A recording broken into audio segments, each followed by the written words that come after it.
اللہ تعالیٰ قرآن پاک میں فرما رہا ہے، اللہ کارسازی کے لیے کافی ہے۔ آپ جتنا اللہ کی مانتے جاتے ہیں، آپ کی زندگی میں اتنا ہی سکون آتا جاتا ہے، آپ کا دل اتنا ہی مطمئن ہوتا جاتا ہے۔ اس کا مطلب یہ نہیں کہ آپ کی زندگی میں کوئی پریشانی، کوئی مشکل باقی نہیں رہتی، بلکہ وہ مشکلیں، وہ پریشانیاں ساتھ ہوتے ہوئے بھی آپ مطمئن ہوتے ہیں۔ وہ اللہ تعالیٰ کی نظر میں ہونے کا احساس، وہ آپ کے دل کو پرسکون رکھتا ہے۔ اور پھر باہر کا ماحول، مشکلات اور آزمائشیں بھی دل کا سکون نہیں چھین سکتی۔ جب اللہ کی رضا کے بغیر اس کائنات کا ایک پتا بھی ہل نہیں سکتا، تو پھر آپ کے دل کا بار بار اللہ سے رجوع کرنا، اللہ تعالیٰ سے مانگنا بے وجہ نہیں ہے۔ جو ہاتھوں میں اتنی جان ڈال دیتا ہے کہ وہ دعا کے لیے اٹھ سکیں، اپنے پاک پروردگار کے سامنے اٹھ سکیں، وہ پاک پروردگار پھر ان اٹھنے والے ہاتھوں کی لاج بھی رکھتا ہے۔ دھتکار دینا اللہ تعالیٰ کی ذات کا حصہ نہیں۔ جو صرف اللہ تعالیٰ پر بھروسہ رکھتا ہے، اللہ تعالیٰ سے مانگتا ہے، اللہ تعالیٰ اسے کبھی خالی نہیں لوٹاتا۔ اور پتہ ہے، یہ جو آپ کی دعائیں ہیں نا، یہ کبھی بھی عرش سے واپس نہیں موڑی جاتی اور نہ ہی رد کی جاتی ہیں۔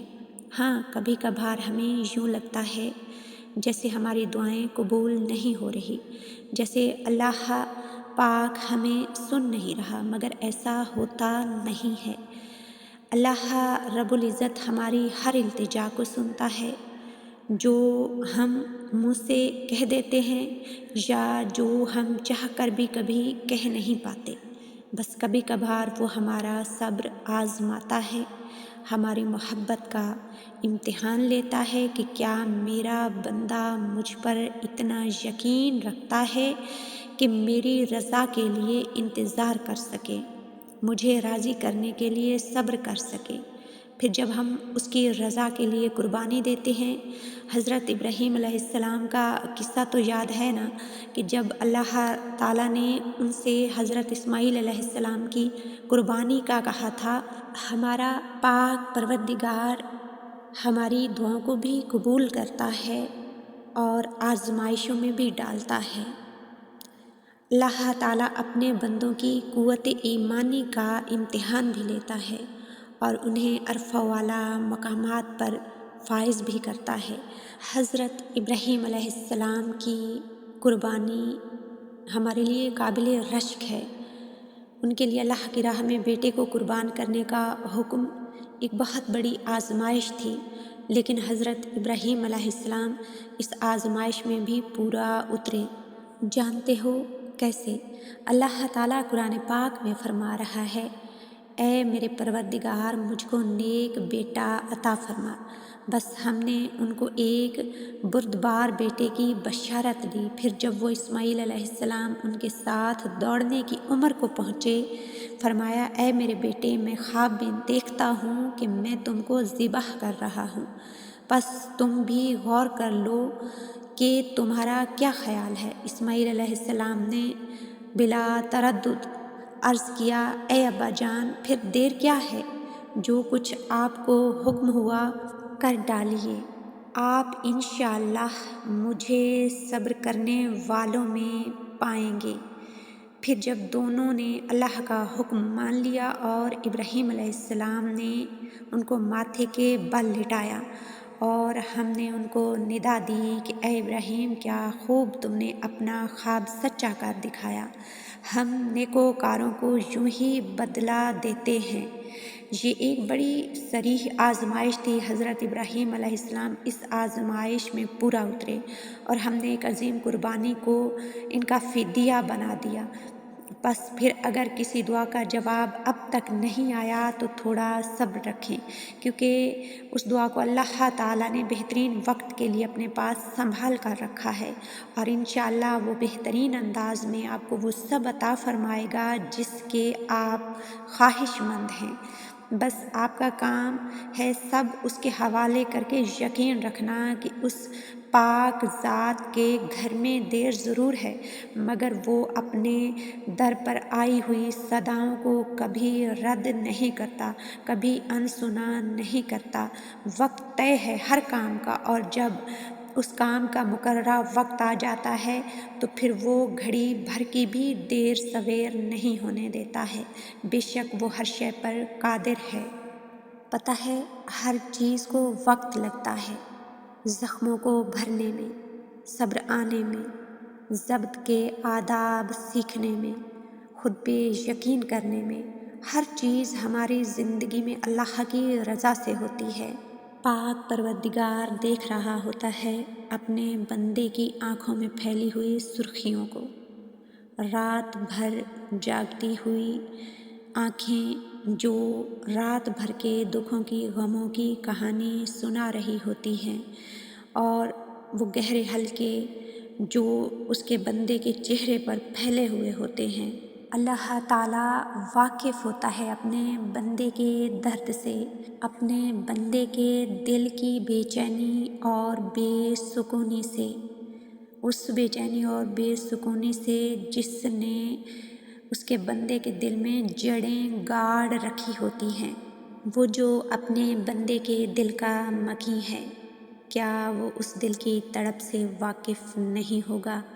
یہ وعدہ ہے اس پاک پروردگار کا کہ وہ کسی ذی روح کو اس کی ہمت سے زیادہ آزماتا نہیں ہے، اور نہ ہی اسے کوئی ایسی تکلیف دیتا ہے جو اس کی برداشت سے باہر ہو۔ بس آپ مطمئن ہو جائیں کہ اس تاریک رات کے بعد پرسکون اور راحت بکھیرتی صبح آپ کی منتظر ہوگی۔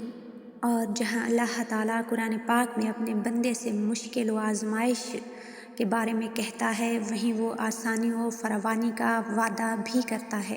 جہاں وہ صبر کا کہتا ہے، وہیں وہ اجر کا بھی وعدہ کرتا ہے۔ جہاں وہ سجدہ ریز ہونے کو کہتا ہے، وہیں وہ دعا کے لیے ہاتھ اٹھانے کو بھی افضل قرار دیتا ہے۔ اور جب دعا مومن کا ہتھیار ہے تو پھر مانگو اس سے، اس کے سامنے دامن پھیلا کر گڑ گڑاؤ کہ وہ ان تکلیف دہ حالات سے نکال کر آپ کو راحتیں عطا کرے۔ دعا تو عبادت کی روح ہوتی ہے، تو پھر آپ اس کے سامنے حاضر ہو کر خالی ہاتھ واپس کیسے جا سکتے ہیں؟ وہ ناراض ہوتا ہے اس فعل سے جب اس کا بندہ مشکل میں ہو اور اسے مدد کے لیے نہ پکارے، جبکہ اس نے قرآن کریم میں واضح ارشاد فرما دیا ہے کہ جب میرے بندے میرے بارے میں آپ سے سوال کریں تو آپ کہہ دیں کہ میں بہت ہی قریب ہوں، ہر پکارنے والے کی پکار کو جب بھی وہ مجھے پکارے قبول کرتا ہوں۔ اس لیے لوگوں کو بھی چاہیے کہ وہ میری بات مان لیا کریں اور مجھ پر ایمان رکھیں، یہی ان کی بھلائی کا باعث ہے۔ جب محبوب ہی نوازنے پر راضی ہو تو پھر سائل کو چاہیے کہ اس وقت تک خالی کاسہ اٹھائے رکھے جب تک جھولی خوشیوں سے نہ بھر دی جائے، اور سائل اپنی وسعت دیکھ کر سوال نہ کرے بلکہ محبوب کی قدرت دیکھ کر فریاد کرے۔ وہ تو ہر شے پر قادر ہے، وہ تو معجزوں کا بادشاہ ہے، ناممکن کو پل بھر میں ممکن بنانے والا اور کن کا مالک۔ وہ جو چاہے وہ کرنے پر قدرت رکھتا ہے۔ بس آپ نے سب سے پہلے دعا کرنی ہے، اور دعا کے بعد صبر، اور صبر کے بعد یقین، پھر آپ کا سفر بہترین۔ یہ جو آپ صبر کر رہے ہیں نا، دیر سے ہی صحیح مگر اس صبر کا معجزہ آپ کو ضرور ملے گا۔ رونے کے بعد ہی صحیح آپ کی آنکھوں کو قرار ضرور ملے گا۔ وہ خیال ابھی لاکھ ناممکن ہی صحیح مگر دیکھنا ایک دن حقیقت ضرور بنے گا۔ گڑ گڑائیں اللہ کے سامنے، اس کے سامنے گڑ گڑانے سے ہی سکون ملے گا۔ منائیں اسے۔ اگر آپ کو لگتا ہے کہ آپ اپنے پاک پروردگار کو کسی بھی طرح سے نہیں منا پا رہے تو اس کی لاڈلی عبادت کی طرف آ جائیں، یعنی نماز تہجد کی طرف آ جائیں، جو آپ کو ابھی تک نہیں ملا، جو آپ کی دعائیں ابھی تک قبول نہیں ہوئی، جو دکھ درد تکلیفیں آپ کی ابھی تک دور نہیں ہوئی، تو آپ فرض نمازوں کے بعد سب سے بڑی فضیلت والی نماز تہجد پڑھ کر دیکھیں۔ تہجد میں اپنے رب کو منا کر دیکھیں، تہجد میں اپنے پاک پروردگار سے مانگ کر دیکھیں۔ پتہ ہے تہجد کا وقت وہ وقت ہوتا ہے جب اللہ تعالیٰ 7ویں آسمان سے پہلے آسمان پر آ جاتا ہے اور صدائیں بلند ہوتی ہیں کہ ہے کوئی مانگنے والا جسے میں عطا کروں، ہے کوئی مغفرت طلب کرنے والا کہ جسے میں بخش دوں۔ تو جب اللہ تعالیٰ کی طرف سے اتنی بڑی پیشکش ہو رہی ہو تو سوچیں، جو رات کے اس پہر میں اس پاک پروردگار سے مانگے گا تو پھر پاک پروردگار کی عطائیں اس بندے کے لیے کتنی ہوں گی؟ یقیناً بہت زیادہ ہوں گی۔ تہجد خاص وقت ہے اللہ تعالیٰ کی عطاؤں کا، اللہ تعالیٰ کی رحمت کا۔ تہجد بہت بڑا راز ہے۔ ہر طرف سکون اور خاموشی ہوتی ہے اور لوگ گہری نیند سو رہے ہوتے ہیں۔ اس وقت جاگنے والی آنکھ جو وسیع و عریض آسمان کو دیر تک دیکھتی ہے اور اللہ تعالیٰ کی عظیم اور لامتناہی کائنات میں پھیلی ہوئی مخلوقات میں غور و فکر کرتی ہے، تو اس وقت انسان اپنی حیثیت سے واقف ہو جاتا ہے کہ کائنات کے مقابلے میں انسان تو ایک چھوٹا سا ذرہ ہے جو زمین پر ڈال دیا گیا ہے۔ اس کیفیت میں انسان کے دل میں اللہ تعالیٰ کی عظمت بہت بڑھ جاتی ہے اور وہ ایک محتاج بندے کی حیثیت سے اپنے رب کی طرف لپکتا ہے اور اس کی رحمت کا طلبگار ہوتا ہے۔